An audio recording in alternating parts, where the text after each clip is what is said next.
Good afternoon. Happy January 6th, 2016. I hope everybody had a great holiday season and everybody's having a great new year. Myself got an opportunity to take a couple days off, travel up north to northern Michigan, spend some time with the family, which is always a good time.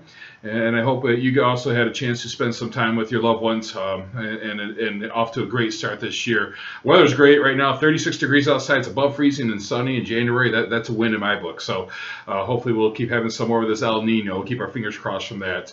Talk a little bit about what's going on in the real estate market.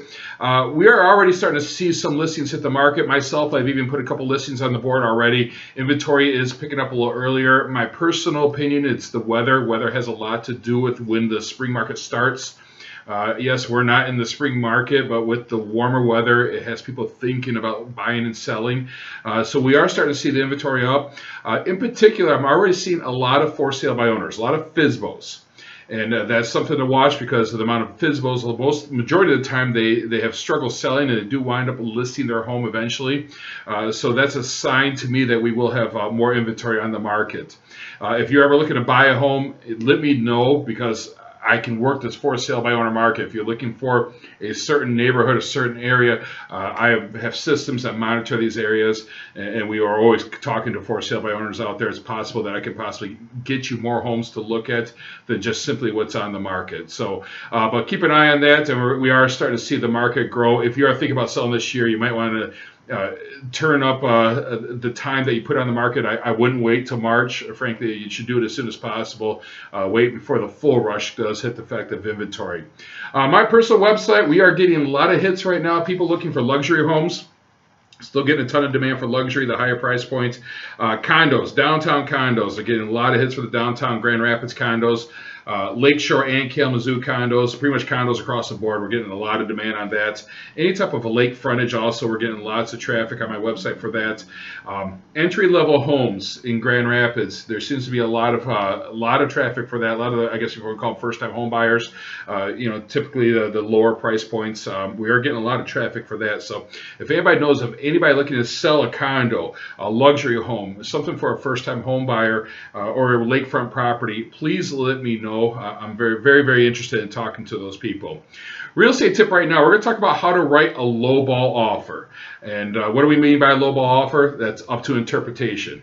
You have a house that's listed at a certain price, and a lot of times people like to come in extremely low just to see what happens. The problem with doing that and coming in very low is you never know who the seller is, and you might possibly offend them. And then I've seen that quite a few times. House is worth, let's say, listed at $200,000, and we get an offer of $150,000, and now the seller's offended.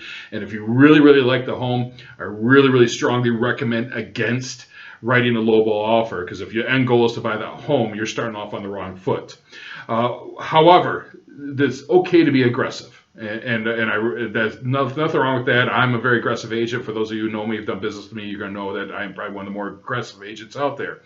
Now, how I do this is we will pull data, and let's pull comps for the area, comparable sales, and let's get a value. I'll give you a value range, and start towards the bottom of that value range.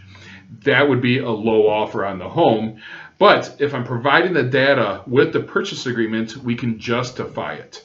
So yes, you are writing maybe a lowball offer, but if you have the data to support it, if nothing else, you're going to soften the blow and maybe not offend the seller. And that's extremely important because this is an emotional transaction for a lot of people. So just a tip here, if you do plan to make a low ball offer, make sure you have data to support that price.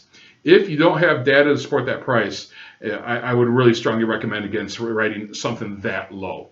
Again, my contact information is right here. If anybody has any questions about anything real estate related, let me know. Lots of good stuff on my blog, lots of good tips on there. I put something up there almost every week, so keep checking back. And I hope everybody has a great 2016. Take care.